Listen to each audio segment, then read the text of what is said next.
Bonjour à toutes et à tous, je m'appelle Brice et je vous propose aujourd'hui une crème dessert à la vanille. C'est parti! Voici donc la liste des ingrédients pour cette recette super simple et rapide à préparer. Je vais installer le batteur, ajouter le sucre, les 2 jaunes et les 2 cuillères à soupe d'extrait de vanille, ce qui donne 30 grammes, et je lance un premier mélange, vitesse 6 pendant 1 minute. Voici le résultat après 1 minute. Je rabats avant d'incorporer le reste des ingrédients, à savoir le lait entier, la maïzena pour épaissir et la crème liquide entière également. Je lance un deuxième mélange, un petit peu plus rapide, vitesse 8, pendant 1 minute 30. Et donc voici le mélange obtenu, tout à fait homogène. Il ne reste plus qu'à lancer la cuisson. Programme dessert, vitesse 4, 90 degrés pendant 15 minutes. Vraiment extrêmement simple, rapide et surtout délicieux. Donc après les 15 minutes, une crème onctueuse déjà, qui va s'épaissir en refroidissant. Je la verse ici dans 4 ramequins, ça va donner 200 g par ramequin.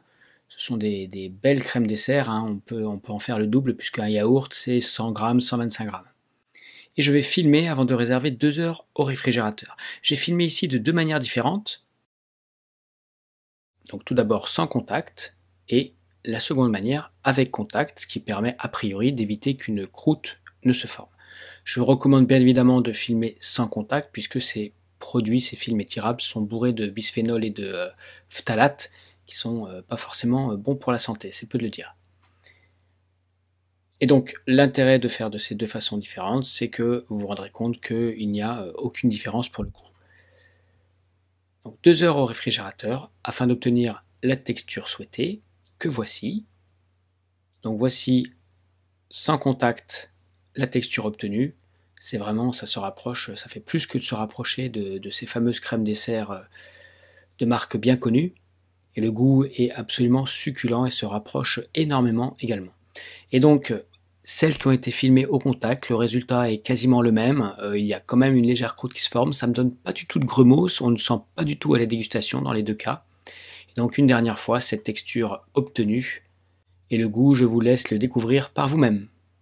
Voilà, cette recette est terminée, j'espère qu'elle vous a plu. N'hésitez pas à laisser un petit pouce bleu, ça fait toujours très plaisir. Vous pouvez retrouver toutes les recettes sur le site recettescompagnon.fr. N'oubliez pas de vous abonner et d'activer la petite cloche afin d'être prévenu à chaque nouvelle vidéo. À bientôt!